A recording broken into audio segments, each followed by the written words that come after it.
Hi, my name is Roger Allen. I'm a psychologist and also have a background in organizational behavior and have spent a number of years working with companies, consulting, and also doing training, and particularly around leadership development.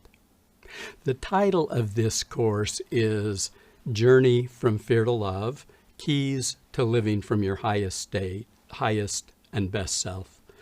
There are 4 sections of the course. 4 stages of adult development, which I talked about in a previous session. Today we're going to be talking about section 2, What Desirest Thou? Learning to live from an intentional life. Section 3 is I'm hurting and I want to stop. And section 4 is A New Commandment I Give Unto You, learning to live from compassion and love. So yesterday, or in the previous session, I introduced a model of human development based upon 3 principles for living your best life. Those 3 principles are integrity, which I define as living from a strong sense of self; empathy, which has to do with living from kindness and respect and care for other people; and agency, which has to do with being able to make choices, good choices in this moment of life. And today, I am going to be talking about, our session today is really about integrity, one of these 3 elements, which is living from a strong sense of self. And that's about clarifying who I am. It's my ability to act from a strong sense of self, which is the truth that is deepest inside of me. When I live from integrity, I know what I believe, what I value, what I think, what I feel, what I need, what I want. I know what I stand for. I know what is important to me. I also know what I most desire. I have a clarity of my vision, which is what we're going to be talking about today, vision. I know my why, my purpose, why I exist in this life, or why I exist in a particular, or what I want to accomplish within a particular role. I validate myself. Validation comes from the inside out and also from my relationship with my Father in heaven. It's between myself and my Father in heaven that I develop good feelings about myself when I'm living in integrity, rather than being overly dependent upon what other people think of me, rather than simply living to please other people. When I can validate myself and feel good about myself from the inside out, I'm more real and authentic and vulnerable in my relationships. It's okay to be me, so I can be real. I don't have to put on false airs or pretenses about who I am. It also means that I'm willing to be known within my personal relationships. I'm willing to let people see me as I am. I communicate openly and truthfully. I engage in honest and even sometimes hard conversations with people. I set boundaries. I stand up to harmful behavior. And I also feel love and compassion for myself. All of these are different dimensions of what I mean when I talk about integrity. And I think it's necessary that we grow into integrity in order to mature, both spiritually as well as emotionally. So again, today we're going to take a little bit deeper dive into the meaning of integrity, particularly by talking about vision and the power of vision. Many scriptures speak to us of the importance of vision or knowing what we want. One of the most prominent is Proverbs chapter 29, verse 15, that says, "Where there is no vision, the people perish." And think about this for a moment. We perish if we don't have a destination, if we don't know where we're headed. A clear vision doesn't mean that life will always be smooth sailing. In fact, I can promise you that it won't. But I can also tell you that having a clear vision, knowing what you desire, will not only give you a reason to keep going, but empower you to weather the ups and downs of life. Certainly, our prophet and brethren have given us a vision as a people to gather Israel on both sides of the veil. And of course, there are other aspects of our vision: to perfect the saints, proclaim the gospel, redeem the dead, care for the needy. Recently, we're talking about a home-centered gospel, and I could go on. The point is, the brethren have a vision for where we're headed as a people, and that vision guides their decision-making at all levels. Furthermore, our leaders are encouraging all of us to set goals. Personal goal setting is now at the heart of our youth and children's programs today. Well, so let's talk about, what do we mean by vision? What is vision? It's knowing what you want, the simplest definition, knowing what you want. It has to do with your ability to see a desirable future state and actually bring it about. It's your power to create, to bring about what does not now exist into reality. If you look around you, the chair that you're seated in, the desk in front of you, or the pen in your hand, or whatever the physical surroundings are that you're within right now, all of that was created as a vision in somebody's mind before it came about physically. If you were to go outside and look around at this beautiful world, it too was envisioned in God's mind before it came to be. This principle is true in all realms of life, in all realms of your life, even those realms you don't see with your physical eyes. What you have and do, your accomplishments and achievements, even who you're becoming, the quality of your relationships, are all created first in your mind before they become reality. Therefore, vision is power. You may have heard the statement from Napoleon Hill, whatever the mind can conceive and believe, it can achieve. Well, many scriptures teach this same truth. In Mark 11, chapter 24, we read, "Therefore I say unto you, what things soever ye desire when ye pray, believe that ye shall receive them, and ye shall have them." Being clear about your vision makes you intentional and purposeful, not just meandering as you go through life. It's the power of your vision by which you'll make good things happen. And the clearer your vision, the more you value your vision, the more faith you have in its realization, the more likely you are to attain it. Well, let me take just a moment and distinguish between vision and goals. Vision is higher level. Vision is the what. Goals are more concrete, the how. Vision is, I want to travel. A goal is, I'm going to Italy this summer. My vision is, I want to feel inner peace.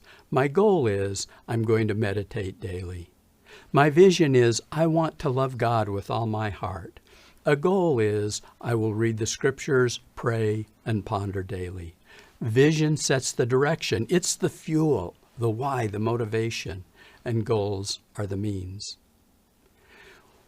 Well, let's talk about, in the previous session, I introduced the concept of 4 paradigms. We talked about 4 different paradigms.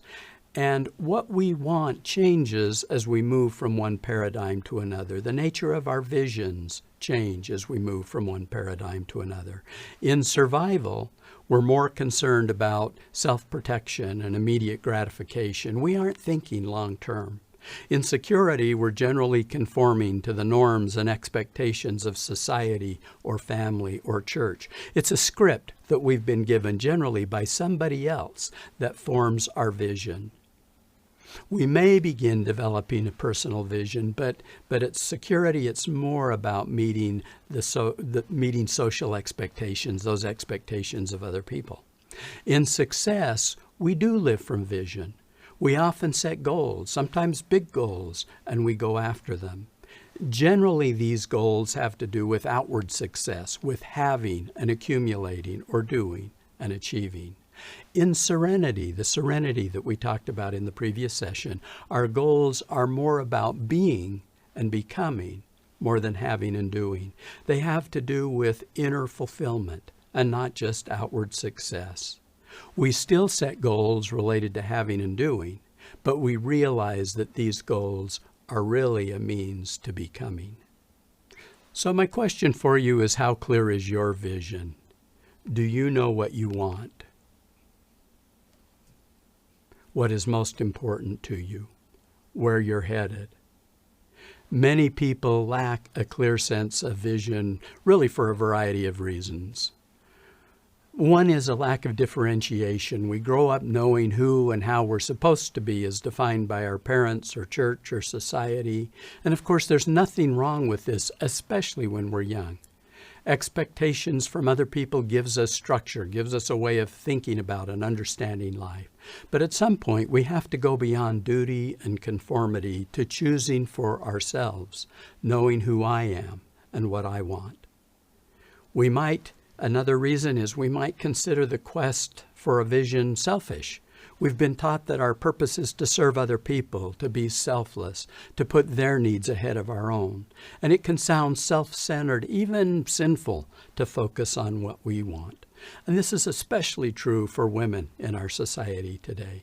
So it's easy to subordinate our own needs and wishes to those of other people. Serving, I want to say, is good, even the highest good. But there's a difference between serving from a strong sense of self, from a strong personal identity, and serving to the exclusion of yourself. Another reason we don't live from vision is that we really haven't stopped to deeply consider what we want. We're busy people. Our roles and responsibilities place demands on us, and our lives are about meeting these demands. So we don't take time to pause and consider the question. Another reason is that we allow feelings of inadequacy or even shame to prevent us from clarifying our vision. We feel undeserving, or we don't think that we should have a great life, or that we're worthy of having a great life. So we learn to get by, to do without. Another reason is that we experience ourselves as powerless to have what we want. We've learned to live in survival and so cling to early, usually unconscious beliefs that we have limited control over our lives. Another reason is we're afraid to be clear. It feels risky. Creating a vision for ourselves or setting goals is raising expectations only to be dashed. Maybe we'll end up disappointed in ourselves, or even worse, maybe somebody else will be disappointed in us. Well, a final reason is that clarity of vision takes effort. It pulls us out of a comfort zone, and it demands action and greater responsibility. It's easier to turn on the TV and relax or simply coast through life. Life is easier, or at least so it seems, when our expectations or aspirations are not high. Well, whatever the reasons, when we lack vision, we meander through life. We allow circumstances, events, daily demands, and the expectations of other people to determine our experience and the outcomes we achieve in life. I love the words of Helen Keller. Worse than being blind is to have sight, but not vision. An important part of living from serenity is being clear about your vision, and it doesn't have to be a big earth-shaking vision. Just clarify where you're headed and what you want to accomplish and become. Clarity about your vision puts you in the driver's seat of life. So my question for you is, how clear is your vision? Do you know what you want? Frankly, I like the way some of our scriptures frame the question. What desirest thou? Framing the question in this way gets deeper into the depths of your heart. Remember that the angel asked Nephi this question in 1 Nephi 11, verses 1 through 6, and Nephi desired to see the tree of life. Christ asked his apostles in the Americas this question in 3 Nephi 28, verses 6 and 9. And all of them were granted what they wanted. So I want you to consider this question today. What desirest thou? It's a question all of us must answer. In fact, life requires an answer. You cannot not answer this question. Frankly, you're currently answering the question in the choices that you make and how you live your life each day. In fact, I believe that ultimately all of us get what we most desire. The goal is to be conscious and deliberate about what we desire. So imagine that the question is right here. It's right out in front of you. What is your deepest journey? What does your soul long for? What is most important to you? What is your life about? What outcomes do you want? Even in this moment, in this situation, I want to suggest that the clearer you are, the more effective you'll be, and the more likely you'll be to attain that vision. One word of caution that I want to make is you need to keep your focus on your sphere of control and not other people. You want to make sure that your wants are within the scope of your agency. Sometimes we say something like, I want my son to accept the gospel and be a full active member of the church. Or maybe, I want my in-laws to be more supportive. And I can understand that. Those are not bad aspirations. But you don't control those directly. This is their business. It's within their agency. So you have to shift a little bit. I want to create a loving connection with my son. Or even better, I want to make it safe for my son to talk to me about his feelings about religion. I also want to suggest that we answer the question, what desirest thou, in different time frames. For example, what about the next 5 years? What about your life vision? What about this year, 2022? What about your short-term goals and even your day-to-day life? What desirest thou this week? There are many possible answers, and the clearer you are, the more likely you're to realize the outcomes that you really desire. What desirest thou as you participate, even in church this week? What desirest thou in a particular role, for example, as a parent or within your current calling? Are you acting from vision or simply going through the motions? You can even consider the question as you have a conversation with a spouse or a child. The clearer you are about the outcomes you desire, the more likely you are to get those outcomes. Let me talk about this in a little bit different way, and that has to do with our being vision. I want you to consider your vision from two perspectives, outcomes and come-froms. Outcomes are the tangible results you produce and usually have to do with having and doing. Outcomes are out there, they're tangible, they're in the distance, they're in the future. For example, getting to a certain weight, exercising so many minutes, achieving certain revenue in my business, publishing a book, having a good relationship with my spouse. Those are all outcome-related parts of your vision. Come-froms are about being who and how I am, how I show up, the values and principles that I live as I go through life creating outcomes.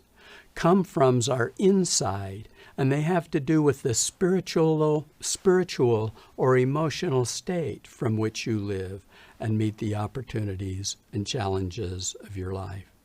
They come from your agency or ability to choose. They're something that you create in the moment rather than something you achieve in the distance or in the future. For example, when you attend church, what is your come from as you attend church? As you go into a meeting at work, as you enter into a conversation with a child, the question is, how do I want to be? How do I want to show up? What are my come-froms as I meet these events? And you clarify these come-froms by looking deeply within. How do I want to be as I attend this tense meeting or have this difficult conversation? And we then choose the qualities that we want to radiate. It might be peace, it might be love, it might be honesty, it might be directness, it might be confidence. You make this happen as you use the words I choose in your mind. You think the words I choose. Let me give you an example. I'd like to share a passage that comes from my book, The Hero's Choice, Leading from the Inside Out, that illustrates what I'm talking about. Donald, who is a mentor of the main character of the book, Hal, who's been through some very hard times, Donald turns toward Hal. The two of them are out on a hike. He turns toward Hal, his rugged face graced by a happy expression. It's more than knowing with the mind, he says, talking about in our intentions. It's knowing from the depth of your being. He paused and looked toward a distant mountain peak. It's a source of creativity that comes from the deepest level of choice and commitment, one that has the power of providence behind it. He gave Hal a piercing gaze. So what do you intend, Hal, right now in your life, with the challenges that you face? What results are you absolutely committed to creating, attracting into your life? The question goaded Hal into a sitting position. The answer was much deeper than buying a new sports car or traveling to Rome. It connected to the deepest yearning of his soul and had more to do with how he lived than what he did. He stood, pondering. I choose. He stopped, not sure what to say, but he felt something arising from within. I choose to say yes to life and all of the challenges and opportunities it brings. I choose to be grateful for the countless blessings of my life. I choose to enjoy my wife and children and make them my highest priority. I choose to experience peace and goodwill in my heart, even in the midst of chaos and disharmony. I choose to listen to others, to really hear what they're saying. I choose to engage in honest dialogue. I choose to live in the present. I choose to be proactive and make good things happen.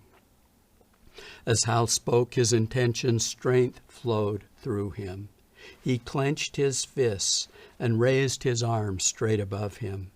He rotated slowly, clockwise, east to south, west to north, feeling connected to the earth, the unseen stars in the heavens, and everything around him, filled with the vast power of the universe. A far greater force than the drive for survival or security, far greater than the addictions of the ego. The creative energy at the heart of his life, deeper and wiser than his own mind. He lowered his hands and turned to Donald. Tell me, Donald's face was stoic. What do your intentions have to do with a lawsuit? Hal's laugh echoed off the distant cliffs. Oh, that. It's just an event. My ability to choose gives me a place to stand no matter what. And now Hal knew. His core was solid like the granite on which he stood. And he knew with his whole being that the origin of his experience was inside. I choose love and goodwill no matter what happens in a lawsuit. The knowledge was absolutely exhilarating. I choose in this moment where I come from, what I radiate, what I experience, what I create with other people around me. I want to give you a process for clarifying what you desire, and it starts with brainstorming what you want. Here's an example. I call it the Wheel of Life, and you can see all of the different categories. These are just ideas to trigger your thinking. What you want doesn't have to conform to this in any way. In fact, a lot of people use the categories of spiritual, mental, social, emotional, those 4 quadrants to think about what they want. You can do it in any way you like. But what I want you to do is take some time to write what you want and what you desire. Just put it on a sheet of paper. As you do so, you want to write quickly as possible without thinking too long. And accept whatever comes up. Don't filter. You can go back later and filter what you've written. But take some time to just put it on paper. And then after you've put it on paper, you might even share it with somebody, with a friend or with your spouse or with somebody that would have interest in you and your development and your vision. So you can take time to do this now, or you can also come back to it later following this section of the program. But I really want to encourage you to do it. Let me offer a few more steps as you continue this process. The first step is to get out a sheet of paper and write down what you want, write down your core desires. And then I want you to put each desire on a 3x5 card. This is a simple technique that I'm giving you. I'd like you to put it on a 3x5 card. And the way you'll do this is by following these directions. You'll write down your core desires, then you'll write one desire in the middle of an index card. Then you'll rate the importance of each of these desires. You'll give each of them an A, B, or C, or O. And an O means that it's an obligation. An A is something you absolutely have to achieve. A B is something that's important to you, aligned to your values, but not quite as important as an A, a little bit less priority. C is important, but it's an average desire. And O, what I mean by O, is it's obligation. It's something you think you ought to do because of expectations of somebody else. Now at the top center of this card, I want you to identify whether the core desire has to do with having or doing or being. And then add a timeline to the upper right-hand corner. By when do you want to achieve this desire? Even if not sure of a timeline, write something down. And then put the category that it falls in the lower left-hand corner. You can make up your own categories, but they can also include what I shared with you in the Wheel of Life, or things like job or church or health, recreation, living environment, personal growth, finances, and so on. Also, write the names of any other people involved with you in this desire in the lower right-hand corner. And then on the back of the card, you'll make a short list of action steps to achieve your goal. Don't make this list too long. You can always add to it later. List those that will get you started and that are most important. If applicable, list a date for the completion of each of those action steps. So here's a simpler way for you to understand what I'm talking about. I've just given you the instructions, but here's an example. So for me, win my age group in the Boulder, it's a 10K race every spring in Colorado. It was a B priority, not the highest priority, but a B priority. It has to do with doing. It's not about being, not about having, it's doing. My goal, May 30th, 2022. Notice down in the lower left-hand corner, health and recreation is the category. Other people that are involved, Judy, my wife, Tyler, my running partner. And then on the book, I put a list, on the back, I put a list of what I will do. Some of the actions that I'll take, the most important actions I'll take to make this happen. Let me give you another example. This is living from an abundance mindset daily. Notice it's an A priority. It's very important to me. Notice that it has to do with my being, not doing, not having, but being. Notice that it's ongoing. This isn't something that I probably will ever attain fully, but it's part of my ongoing development. There's not a date by which I'll be able to say, yes, I have accomplished this.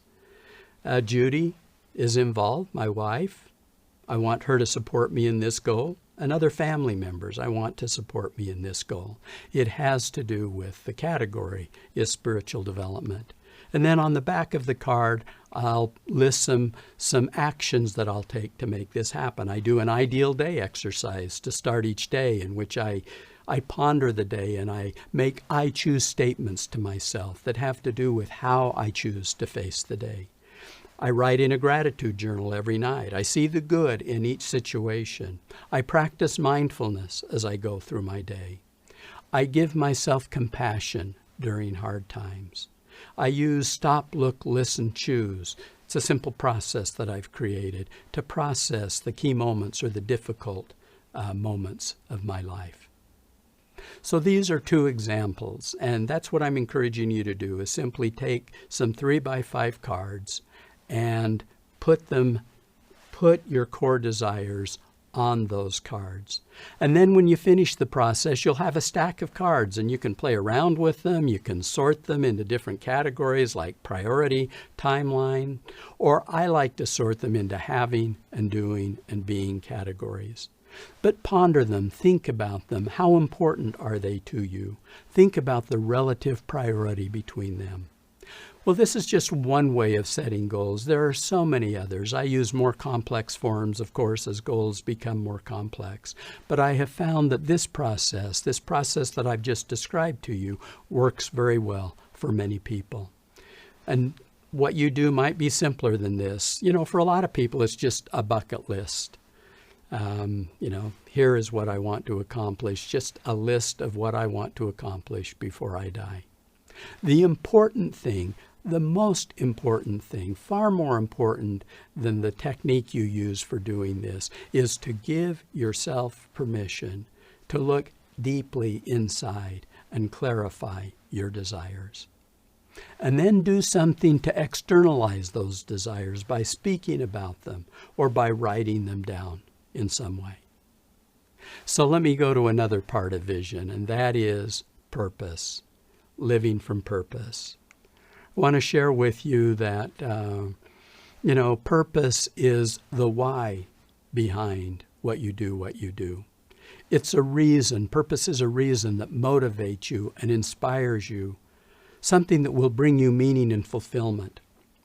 A purpose is a commitment to something that's bigger than yourself or your own ego.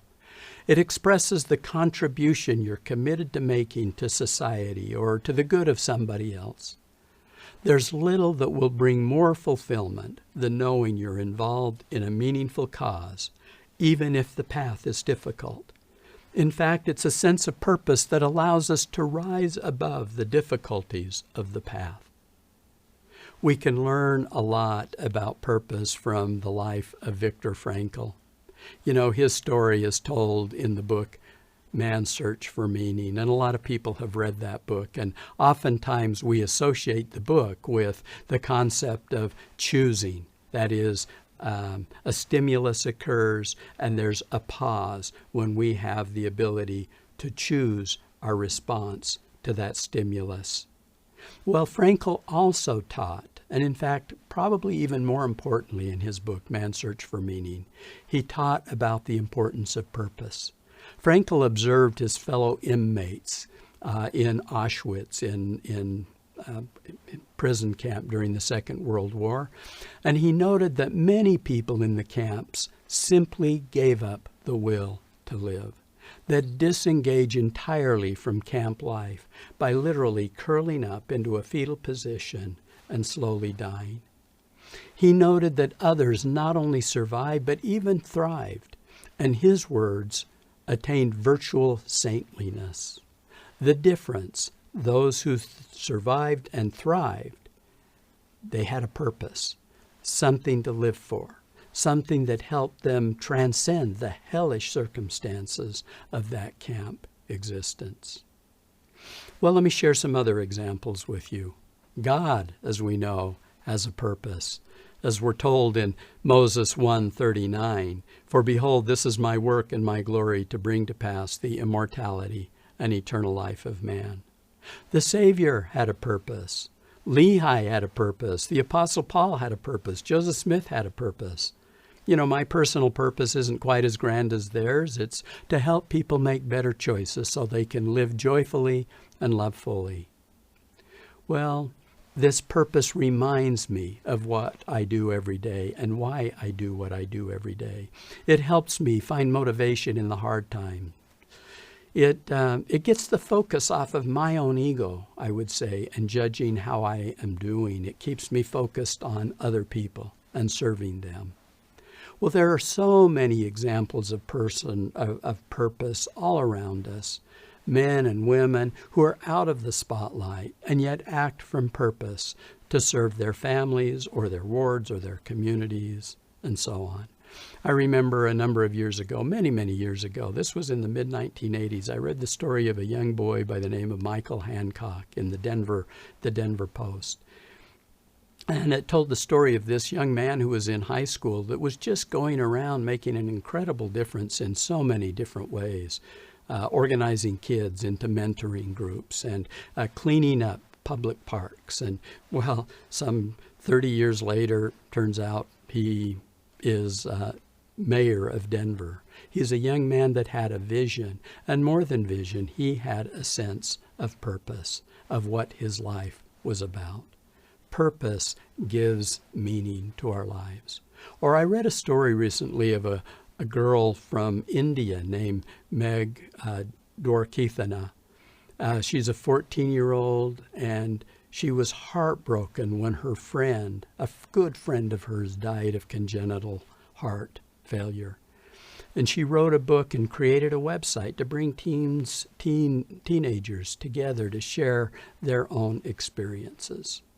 Well, I don't want to suggest in any way that your purpose has to be massive, a life-altering cause.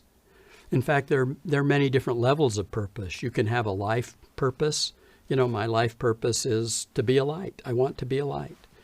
A purpose in a specific role or calling, a purpose in a particular situation or event, a purpose on the job, like I shared with you a moment ago. My purpose on my job is to help people make better choices. And the chances are really very good that you're already doing something that makes a difference in the lives of other people. Well, so oftentimes we think about what we're doing as simply a list of responsibilities. The question is, how can you put just a little bit different spin on it by thinking and talking about it in a way that feels more like a purpose, something which actually motivates and inspires you? I read a story about a waitress, for example, and, her job was waiting tables, and she was bored with it until she redefined it as bringing smiles and joy to the people that she waited on. Or I think about a janitor that I know, somebody that attended some personal development courses that I offered in the past. And she redefined her job from cleaning the school to bringing some enjoyment to the lives, really connecting to the lives of the students in the school. Or I think about Mike Krzyzewski, maybe the winningest and one of the most successful college basketball coaches of all time. And when you ask him his purpose, generally you would think that his purpose would be to win games. And obviously that's the measure of success. But he would say that his purpose was not simply to win games. It was to make a difference. It was to help grow boys into young men of character. There's a story told about 3 stonecutters. Somebody happened to be walking down a country path, and he came upon a stonecutter, and he asked this first stonecutter, "What are you doing?" And the man replied, "I'm making a living." He kept walking down that same country road and came to a second stonecutter and asked him, "What are you doing?" And the man replied, "I'm becoming the best stonecutter in the country." Well, he continued down that same road, came upon a third man, and asked, "What are you doing?" And the man replied, "I'm building a cathedral." I think it's so true that it's how we frame what we do as much as anything. I'm not asking you to leave behind what you're currently doing, but can you think about it in a way that you see the why, the difference that you can make? Can you turn it into a purpose rather than list of responsibilities? I had this experience back in college. I had been elected to an office in student government, and my initial reaction was, oh my goodness, I didn't expect this. I just ran on a whim. Now what? And initially the position felt rather onerous as I delved into all of the tasks and the responsibilities associated with it. And then I had an experience with my girlfriend in the library, and this was in the olden days when we actually had card catalogs, and she was sitting in the library filing card catalogs. And I talked to her and I said, "Joanne, I'm just not sure what to do. I don't know." And I must have been really complaining because she slammed that card catalog box, and she stood up and she walked away from me. Before she walked away, she said, "Roger, I don't care what you do. Just stop complaining and do something." And oh my goodness, that was a wake-up call for me. It made me begin to take ownership of my new role. And instead of looking to other people to tell me what to do, I took ownership. And I shifted my thinking from what does this position require of me to how can I use this as an opportunity to make a difference to my fellow students. A vision began to emerge, and I became increasingly excited as I explored possibilities, not tasks, but possibilities and the implications of what I wanted to accomplish. Well, the year became an exciting experiment in which we redefined our purpose as a student government, from running activities to advancing the development of the whole student. The experience became the best year of my life to that point. And I realized what it means to live from vision and purpose. I learned how purpose generates passion, infuses mundane tasks with meaning, converts everyday encounters into rich engagements, and transforms setbacks into opportunities. As I look back today, I find that these are the happiest moments of my life, those times when I've captured the higher vision of a job or a role, and acted with clarity about the outcomes I desired, even intended to create. Acting from this place of clarity and inspiration is not always automatic. It's so easy to fall back to mere duty, a checklist, going through the motions. But that's the challenge, to move beyond getting by, to seeing a why that will motivate and inspire us, to give our all in a difference that matters to those we serve. In this way, life becomes full, productive, and meaningful. So I invite you to clarify your purpose, and not necessarily even your full life purpose. That's something that takes thought. But clarify a purpose, maybe in a specific role. It could even be within your calling, or it could be in your role within your home or on the job. When I served as bishop many years ago, we did a retreat every year. And in this retreat, we would talk collectively about some questions. What's been going well? What has not been going well? What concerns do we have? But at the end of the retreat, I would also want to help the members of the ward council, and would often bring extended councils together, not just presidents, but extended councils. And I'd want to help them clarify their purpose, something that they could be inspired about. And so I would share a number of questions with them. And these are the kind of questions. What are the biggest concerns and needs of the people that you serve? And what are the possibilities and the opportunities? And suppose you carried out your role in a way that really made a difference. What would happen? What could you get excited about? What would you be doing? Who would be blessed? And then write a personal purpose statement that fits. My purpose is within my role as Relief Society president, or a secretary in the Relief Society, or a counselor in the primary, or whatever it might be. Question becomes, what gets in the way of living our visions? And I want to say that it has less to do with circumstances, and it has more to do with what goes on in our own heads. In fact, there's a little voice inside of our heads, a voice that talks to us, which argues with us and attempts to convince us that it's not possible for us to have what we want. And I call these voices by a special name, considerations. These are spontaneous, subliminal, believable, and yet powerful self-talk that keep you from moving forward. There's sometimes an element of truth in what they say, and you may need to listen. But once you've heard and acknowledged them, you have to stop giving them power. In fact, if you keep listening to these voices, they become excuses and cop-outs for not going after your vision. Let me share some examples of what I'm talking about. Let's say that your vision is to love yourself fully. Well, the little voice might say something like, I'll come off cocky.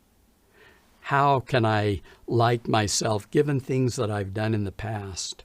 Or I'm not smart enough. Or how can I like myself when I have such a bad temper? All of those become the voices that prevent you from loving yourself today. Or let's say another example could be you want to start your own business, or maybe get into a different career. These voices might sound like, I don't have enough time, it's out of my wheelhouse, it takes too much money, I'm not the entrepreneurial type, my family won't support me, it's too much work. Or maybe you want to be a loving parent or spouse, and it might sound like, this isn't as important to my spouse, or I've tried before and gotten burned, or things aren't so bad now. I really don't want to rock the boat. I'll end up just being frustrated and disappointed. Well, these voices originate inside your own brain. Although you may have heard similar messages from other people, you own them. They're coming from inside of you. Well, when I think about this concept of considerations, I think about Peter walking on the water that we read about in Matthew 14:28 and 29. But straightway Jesus spake unto them, saying, Be of good cheer, it is I, be not afraid. And Peter answered him and said, Lord, if it be thou, bid me come unto thee on the water. And he said, Come. And when Peter was come down out of the ship, he walked on the water to go to Jesus. But when he saw the wind boisterous, he was afraid, and beginning to sink, he cried, saying, Lord, save me. And immediately Jesus stretched forth his hand and caught him and said unto him, O thou of little faith, wherefore didst thou doubt?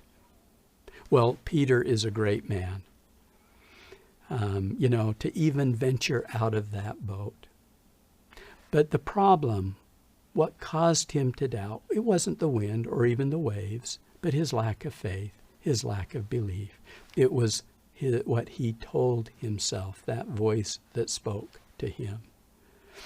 Here's the important part. Most of us believe that we have to eliminate these considerations in order to pursue our visions. And I want you to know that we don't. In fact, I gave you my example a little bit earlier. Here am I, here's my vision to win my age group, and here are all of the considerations. And I think that first I have to work on, I'm not that fast, and then it takes too much time, and my family doesn't support me, and I just spend all of my energy going from one consideration to another. And I think that I'm getting a handle on one consideration, then another one pops up, and I work on that, and then back to another. All of my energy goes into fighting the considerations, dealing with all of those considerations, instead of moving towards my vision. The truth is, you don't have to eliminate the considerations. They'll never go away completely. They will always be there in one form or another. The key is to acknowledge them. In fact, I like to use the phrase, and I do a little dance with myself, thank you for sharing. Thank you for sharing.